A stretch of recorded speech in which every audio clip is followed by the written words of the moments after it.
Hi friends, last వీడియోలో మనం చూసాము కదా, యేసు ప్రభు పుట్టిన ప్రదేశము బెత్లెహేములో.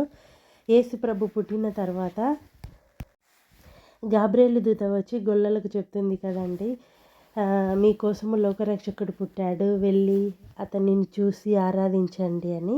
గాబ్రియేలు దూత అయితే ఎక్కడ గొల్లలకు ప్రత్యక్షమైందో ఆ ప్రదేశం అండి ఇది. ఆ ప్రదేశాన్ని ఇప్పుడు ఒక చర్చిగా కట్టి ఆ ప్రదేశాన్ని షెపర్డ్స్ చర్చ్ అని కూడా పిలుస్తారు. ఇది బెత్లెహేములో ఒక ఎత్తైన ప్రదేశంలో ఉందండి, ఒక కొండ మీద. ఇది కొండపై నుంచి చూస్తే బెత్లెహేమ్ మొత్తం కనిపిస్తుంది. చాలా బాగుంటుంది వ్యూ కూడా. ఈ షెపర్డ్స్ చర్చి చాలా మంచిగా ఉందండి. మన ఛానల్ ద్వారా ఈ బెత్లెహేమ్లో వీడియోస్ అన్నీ చూడడం వల్ల నేను ఇక్కడికి వెళ్ళడం వల్ల ఒక దైవ అనుభూతి నాకు కలిగిందని భావిస్తున్నాను. ఈ వీడియోస్ చూస్తున్న మీ అందరికి కూడా ఒక దైవ అనుభూతి కలుగుతుందని భావిస్తూ ఉన్నానండి. Thank you for watching always.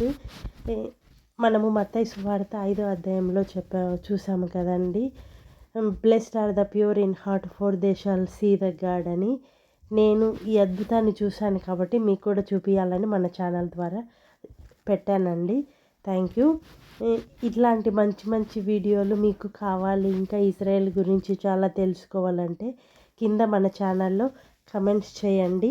ఇంకా మీకు నచ్చినట్లయితే లైక్ చేసి, సబ్స్క్రైబ్ చేసి, షేర్ చేయండి. Thank you.